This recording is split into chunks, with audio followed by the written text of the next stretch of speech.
Hello Capricorn, Sun, Moon, Rising, and Venus signs. Kamusta po kayo? Sana po ay nasa mabuti kayong kalagayan. Welcome back po sa Star Tarot. At kung bago kayo rito, welcome po kayo. Thank you po sa inyong suporta. I truly appreciate it and God bless you all. November 4 po ito mga mensahe ninyo. Tignan natin. Paunang mensahe ninyo, nourishment. Ayan. So, you know what, Capricorn, napipick up ko lang dito. Yung ano nyo to, pagkain, no? Yung pagkain, basic na pagkain. So, maaaring ang iba sa inyo napapabayaan na ninyo ang inyong sarili sa sobrang busy ninyo, no? Sa daming inaasikaso ninyo sa trabaho, obligasyon, responsibilidad siguro. You're all over the place. You have too much in your plate, no? Siguro, Capricorn. Kaya, yung pag-aalaga sa inyong sarili, and even yung pagkain ninyo, hindi na ninyo naaasikaso siguro, no? Hindi ninyo, yung parang hindi na ninyo na natitignan kung ano yung dapat ninyo mga kinakain, yung healthy living, yung gano'n. Parang naiitsapwera yan sa ngayon dahil sa sobrang dami ninyong inaasikasong ibang bagay, no? So, parang gano'n. So, parang this is calling you, no? Na tignan naman ninyo ngayon, alagaan ninyo ang inyong sarili, feed yourself with nutritious food, yung mga gano'n ba? Yung basic lang. So, we have waves, ayan, oceans. Parang marami kayong ano ngayon, parang maraming ganap talaga sa buhay ninyo. Parang minsan siguro parang umiikot. Umiikot na yung pakaramdam ninyo dahil nalilito na kayo kung ano yung uunahin ninyo, ano yung ipaprioritize ninyo, yung mga gayon. Siguro may mga decision making din dito na kinakaharap ang iba sa inyo, Capricorn. Litong-lito na kayo ngayon, no? Dahil sa dami ng kailangan ninyong asukasuhin, sa dami ng kailangan ninyong isipin, parang nalilito na kayo, paikot-ikot, no? Yung ano ninyo, yung isip ninyo sa ngayon. There is kalituhang major kalituhan na nangyayari sa iba sa inyo dito. So, you know what, Capricorn? Maring kailangan ninyo muna na magpahinga. Kailangan muna ninyo na mag-step back. Not necessarily naman na buong araw ipagpapahinga ninyo, di ba? Depende sa inyong sitwasyon. Pero, yung ano lang, yung kahit saglit lang, no? Mag-meditate kayo, mag-prayer mode kayo, magpahinga lang kayo, no? Kahit ipikit lang ninyo ang inyong mga mata, tigilan muna ang pag-iisip, no? Pagpahinga mo lang ng kahit saglit lang ang sarili ninyo, ang isip ninyo, ang katawan ninyo, you know? That can help you a lot, no? That can do wonder sa sarili ninyo, sa katawan ninyo, sa nararamdaman ninyo. Kasi parang ang dami ninyong iniisip, ang daming umiikot sa isip ninyo dito, at kaya naman medyo may kalituhan ng nararanasan ng iba sa inyo dito, Capricorn. So you need to take a breather, no? Yun ang aking nakikita dito, take a breather so that maibalik ninyo yung balanse sa sarili ninyo at mag-ground ninyong muli ang sarili ninyo. Speaking of balance, look at that. Lumabas si balance card, 'di ba? So it's a must, no? Capricorn, this is a must. Gawin ninyo gawa ninyo ng paraan nito. This is, yung parang ito ng panawagan sa inyo. Balansehin ninyo ang sarili ninyo sa ngayon. Nang sa ngayon, mas makapag-decide kayo ng tama, ng maayos, no? Fair and sound decision ang magawa ninyo, or maisip ninyo kung ano yung dapat na i-prioritize ninyo. Mabigyan ninyo ng kaukulang panahon, oras, no? Ang sitwasyon na nangangailangan talaga ng inyong oras at attention sa ngayon. Kung ano yung mga dapat unahin, no? Yun ang unahin.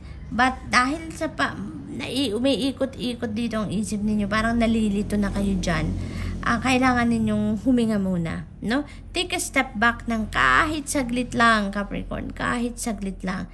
Take a step back from this. At para maibalik ninyo muna ang sarili ninyo sa sentro so that you can ground yourself, okay? So, what else? We have air. Ito nga, kailangan ninyong huminga muna. Take a breather. Okay, Capricorn, pare-parehas ang sinasabi nila dito. Paulit-ulit na. Kailangan ninyo mag-take a breather. This is what you really need right now. Kasi parang ang nakikita ko dito, no? Nakikita nga ako ditong 2 kamay nakalagay na sa Siguro ang iba sa inyo ganito ang nangyayari ngayon. Yung 2 kamay ninyo, 2 palm ninyo nakalagay na sa temples ninyo, sa ulo ninyo. So parang litong-lito na. maaaring sumasakit ang ulo ng iba sa inyo dito, Capricorn, because there's so many things na kailangan ninyong pagtuunan ng pansin, no? Kaya, step back a little, saglit lang, few minutes lang, mag-meditate kayo, Capricorn. It will do a huge help, no? Para makalma muna kayo, nang sa gayon makapag-isip kayo ng mas maayos, okay? So, good luck to that, and Capricorn, that's all I have for you for today. I hope nakatulong ang mga mensaheng ito in some way. Thank you for watching. Love and light. Namaste. Hello Virgo, Sun, Moon, Rising, and Venus signs. Kamusta po kayo? Sana po ay nasa mabuti kayong kalagayan. Welcome back po sa Star Tarot. Kung bago po kayo rito, welcome na welcome din kayo. Thank you po sa inyong suporta. I truly appreciate it, and God bless you all. November 4 po ito, Virgo. Tignan natin pa unang mensahe. Napakaganda. Abundance. We have the apple tree. Tignan ninyo, ang bunga. Hitik na hitik sa bunga ang puno. Overflowing yung bunga, yung apples dito sa lalagyan niya. So, parang this is a time for plenty. This is a time for abundance talaga, no? Pagdating sa mga blessings, pagdating sa pera, you know, this is abundance and money, no? Yun ang napipick up dito for you, Virgo. This is a time for plenty and bounty for you, prosperity and abundance. This is really gorgeous, Virgo. Nasa inyong horizon ngayon ang swerte, good fortune pagdating sa kaperahan, ano? Kaya maaaring may mga parating na blessings dito sa inyo, financial blessings, financial opportunities, no? Na pagkukuhanan ninyo ng pera, na maaaring mga opportunities that can bring forth financial success, prosperity, and abundance into your life talaga, Virgo. So, good luck. Napakaganda. What else? We have focus. You just need to focus on what you know, what you want sa ngayon. Focus on the things na mahalaga, no? Na kailangan ninyong unahin, kailangan ninyong pagtuunan ng pansin, ano? And pinakita agad sa akin ng guides ko yung number 8. No? Number 8 resonates with financial success, material success, infinity, no? Abundance, yung ganon. Kaya, maybe may mga may mga opportunities kayo dito, financial opportunities na that are revealing itself to you sa ngayon, na kailangan ninyong pagtuunan ng pansin agad, kailangan ninyong pansinin agad, take action right away, yung mga ganon, ano, Virgo. So, pay attention to that, no, before it slips away from you, okay? Kaya, kung meron mga opportunity dumadating, tignan ninyo agad, bigyan ninyo agad ng pansin, ng panahon, oras, no? Tignan ninyo agad-agad. Maaari din na inaanyayahan kayo dito na mag-focus kayo, no, sa pagmamanage ng inyong kaperahan dito, no? Mag-focus kayo dito sa pag-manage ng abundance na parating sa inyo, kung yung mga financial blessings na parating sa inyo. Focus kayo dyan, no? Huwag kayong ma-distract. Focus kayo para ma-manage ninyo ng maayos ang inyong mga biyaya, no? Yung mga kaperahan na parating sa inyo sa ngayon. Initiation, this is parang activation ito, parang din ito, parang tawag dito, may mga bagay kayo nasisimulan ngayon, mga bagong bagay, no, na madidiscover kayo, maybe about yourself, or maybe may mga madidiscover kayo dito, mga bagong financial opportunities, and you know, gagawin ninyo ang lahat sa ngayon, ano, para maano ninyo yan, bigyan ng oras at matignan ninyo kung yan ay para sa inyo, anong gagawin ninyo dyan, if you're going to grab that opportunity, diba? Ano ang gagawin ninyo or anong magagawa ninyo para mapalago ninyo yan, yung mga ganyan siguro, no, ang ganap dito. Maari din naman na this is related to opportunities then na maaring dumating sa inyo dito that is going to give you then a chance para makapag-lay kayo ng solid foundation pagdating sa finances ninyo or family and relationships, no? Maaring may ganong ganap. Maaring mayroon kayong mga bagong gagawin dito or mga bagong opportunities na i-grab ninyo, no? So, we have untamed, ayan, wilderness, ayan. So, parang hindi kailangan dito ang conservative action, ano? Kailangan ninyo dito na mag-take action kayo ng bold, no? Be bold and be wild dito sa pag-take action sa mga bagay na to, sa mga opportunities na to. Hindi na, wag nang wala nang hiya-hiya, yung gano'n, ano? talagang when you seize that opportunity, take advantage of it right away, no? Take action right away, no? Parang kung ano man ang opportunity na to, financial opportunity na parating sa inyo, parang kailangan ninyo dito ng immediate action, no? Hindi na dito pwede yung mag-procrastinate, hindi na dito uubra yung you're going to play small dito, no? Gawaan na ninyo ng paraan nito, take advantage of it with full confidence and act fearlessly dito and boldly, Virgo, no? So, good luck, and that's all I have for you for today. I hope nakatulong ang mga mensaheng ito in some way. Thank you for watching. Love and light. Namaste.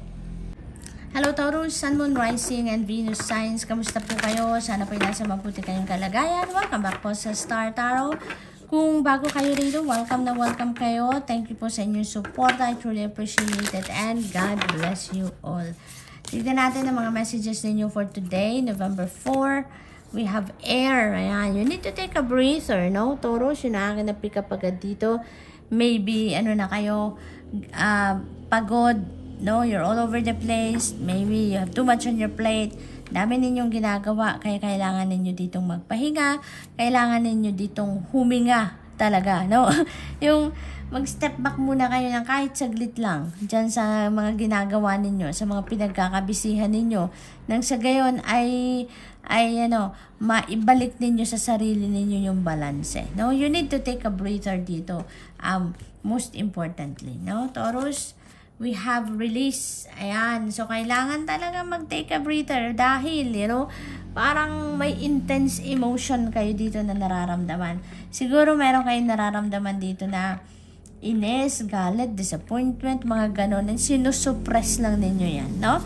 Maring matagal na kayong nagtitimpe. Ayun, nagtitimpe. Thank you, Spirit.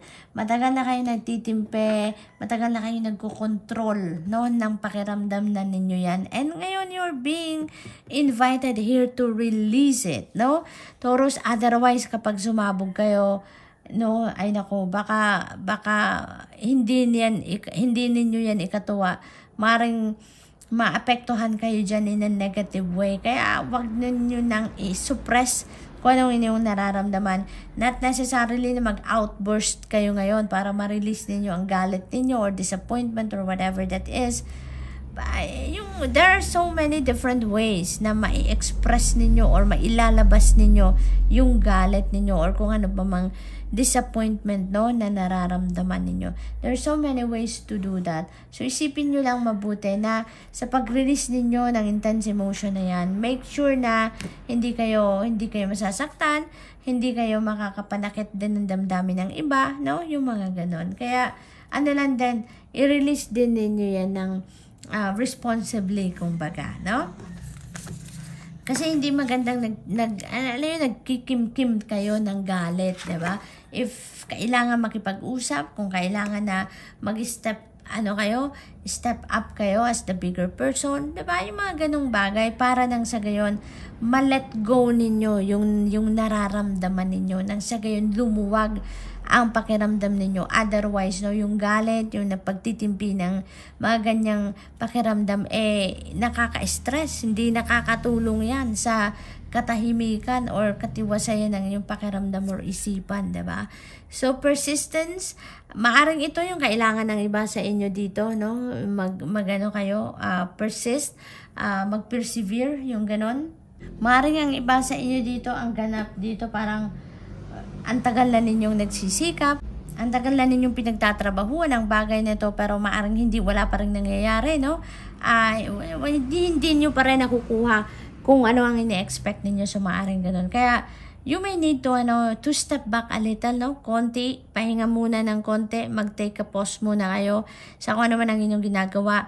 Pag-isipan ninyo, mag-reflect kayo, mag-reassess kayo ng mga nangyari, ano na yung mga nagawa ninyo, ano na mga naging epekto nun, anong hinihintay ninyo, anong goal ninyo ngayon, because you never know, Toro, sa pag-step back ninyo ng kahit konting panahon lang from what you are focusing on, ay maisip ninyo dyan na meron pa pala kayong kulang, meron pa palang hindi kayo nagagawa, no? So, maaring it's a must, no? At this point, it's a must na pagmuni-munihan muna ninyo, mag-re-evaluate kayo ng mga nagawa na ninyo at kung ano na sitwasyon sa ngayon so that maaring madiskubre ninyo dyan kung ano ang kailangan pa ninyong gawan at this point, no? Pero never give up, no? Taurus, never give up. Magsikap pa kayo, pagsikapan pa ninyo because pasasaan ba, no? Kung yan ay para sa'yo, no? If that's meant for you, dadating at dadating yan, di ba? So, what else? We have detachment. Ayan. So, ang iba sa inyo dito, may nararamdaman ng gusto na ninyong mapag-isa. Gusto ninyong mag-solo. Gusto nyo ng baguhin ang sitwasyon ninyo. Maring all your life, no? Lagi kayong may kasama. Lagi kayong nagtatrabaho in a team. Maring lagi kayong may kasosyo. Lagi kayong may ka-partner. Pero ngayon parang napagod kayo, no? Parang napagod kayo. Gusto ninyo ngayong mag-detach from the community, mag-detach sa pamilya, sa mga kaibigan, sa mga trabaho.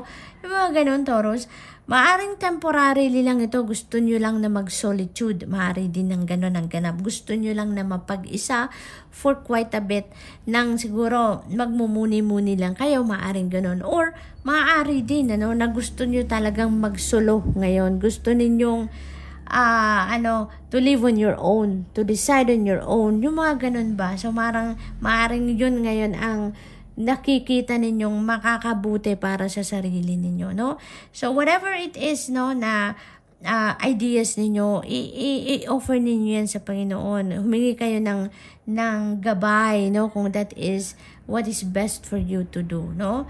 So, good luck, Taurus, and that's all I have for you for today. I hope nakatulong ang mga mensaheng ito in some way. Thank you for watching. Love and light. Namaste.